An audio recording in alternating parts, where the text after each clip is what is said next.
Welcome to a Toy Slave's Brothel new residence video tutorial. Please come visit us and enjoy our new residence area where we offer adult animation instruction and some attractive free offers. Find us, Toy Slave's Brothel, in search. Make sure you have adult selected in your search window. We'll cover local chat, IM, and voice. Now on to part 1.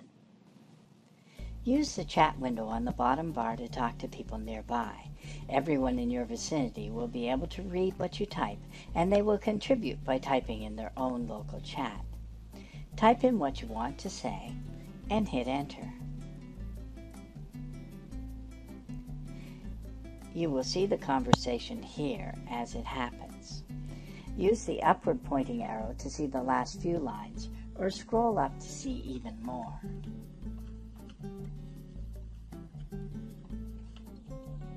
The history window can be undocked and even resized. It can be minimized completely or redocked on the bottom bar with the controls.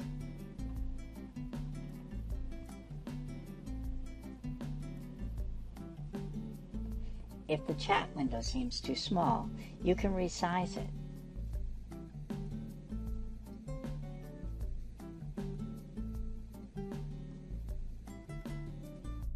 You can even shout.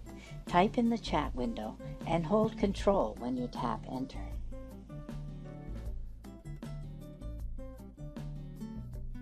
Next, we'll learn about IM. By using IM, you can have private conversations with individuals or groups located anywhere in Second Life. First, I'll demonstrate contact with someone not in my friends list and not within sight. I've used search to contact someone. You'll see that by clicking on her search profile, I can obtain, among other things, a link to her IM. Clicking on it brings up the IM window. Typing in the window sends a message to Brianna. Let's take a look at the IM window. Along the top is the avatar name, a minimize symbol, and an exit. The arrow below the top bar opens and closes the side pane. I usually have mine open. It's a matter of preference, I suppose.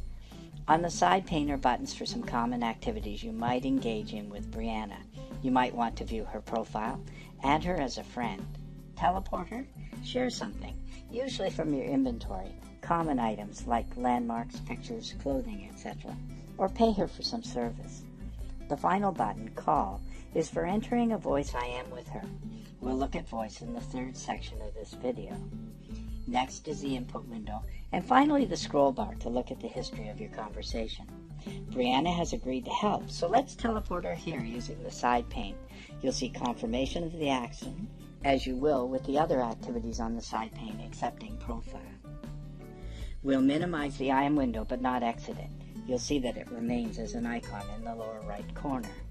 Here's Brianna. With her here, I can show you how to enter a private conversation with her. Right-click on her avatar, and a drop-down menu box appears with an option to IM her. Left-click on IM, and the same IM pane we saw before appears. If you mouse hover over her avatar and click on the inspector icon that appears, you can open her profile and IM her from there.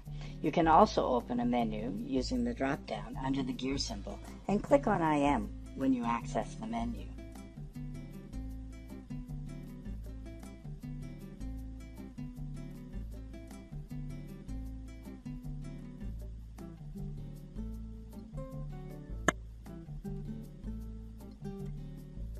I closed the IM with Brianna to illustrate what happens when she first sends me a message. It appears briefly in the lower right, and a yellow talk button opens in the icon. You can see here that the balloon appears in both the icon for my toys group and the one for Brianna. Next to those icons is a talk balloon. It's yellow because I have recent unread IMs. The number of actual messages I've not read is shown as 10. That's the total in both open IMs. Opening the message from Brianna removes the yellow balloon in her icon, but does not close it unless you use the X to exit. Sending an IM to a friend is even easier. Open the People tab on the sidebar and go to My Friends.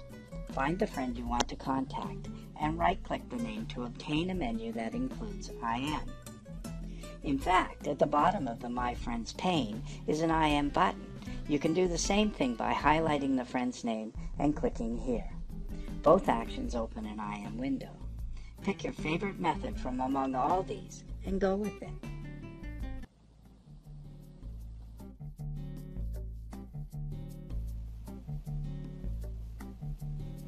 The green brackets over my head mean I'm using voice chat.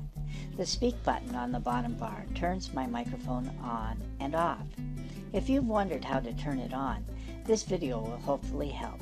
Setting it up is very simple. First, we need to go to the Sound and Media tab in Preferences. There are multiple ways to arrive here. Use Ctrl+P, or go to Me, then choose Preferences. Then find Sound and Media on the tabs.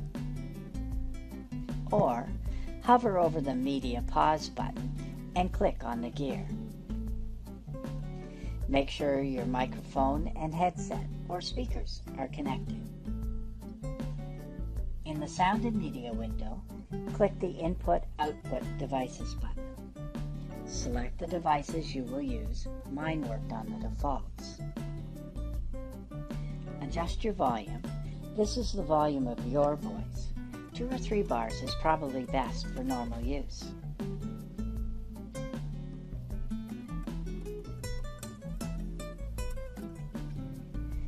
Be sure the voice enabled box is checked. The speaker next to it is not disabled, the red circle with a bar through it. You can see on my setup that I've muted sound effects and for this video streaming music. The listen from camera or avatar position isn't critical. Try them both and see what you think. There are times when you might use one over the other. Something important to keep in mind is the volume of your music. It will drown out others' voices. Experiment with the volume settings for the master and voice chat and music and change them as necessary.